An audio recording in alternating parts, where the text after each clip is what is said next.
I'm here because ever since I finished school, my job has been going back into schools to talk about a really awkward topic.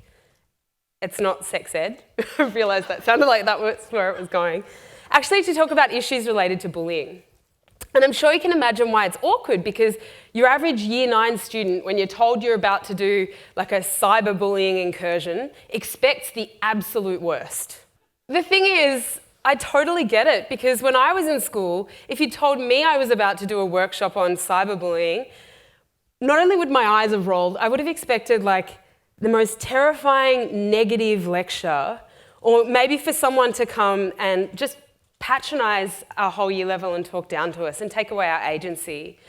We started thinking about, what would it be like if instead of scaring everyone and freaking them out, what if we could work with school students as young people ourselves to boost confidence in each other, to build support, to dismantle judgment and social labels, to break down that invisible social ladder that exists not only in school but also beyond, and to actually celebrate diversity, not just tolerate it, so that people could be themselves.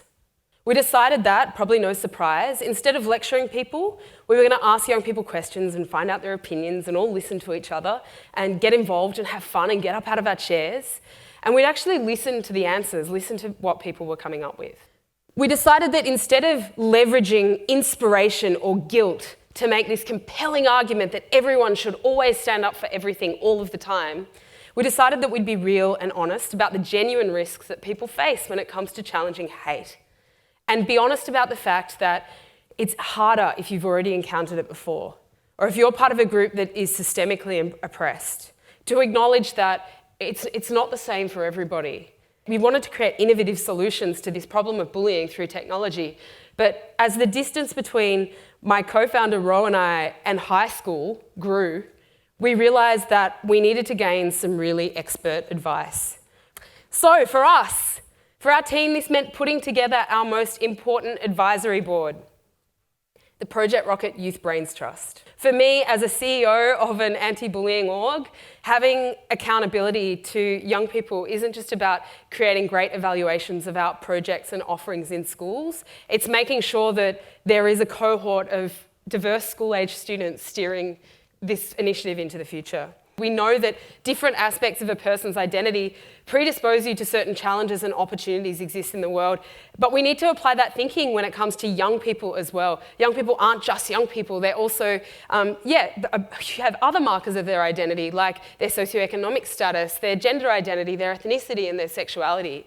And that's really important for us to consider, that as all of us tend to inhabit more than one of these circles at a time, this is where we start thinking about intersectionality. It's really important as we're designing products and offerings for the next generation of young people, and especially when we're using tech to innovate on social issues, it's really easy to be reductive and look at people's identities through one lens only. In order to really create change, once we create the platforms, we need to hand over the mic. And for us, this is about using the platform that Project Rocket created and using it to give voice to the next generation of change makers. That's why we've recently partnered up with Facebook and Instagram, who offered to create a $1 million investment in Project Rocket, which is wild, to upskill 10,000 school students all over the country to become the first generation of Project Rocket digital ambassadors.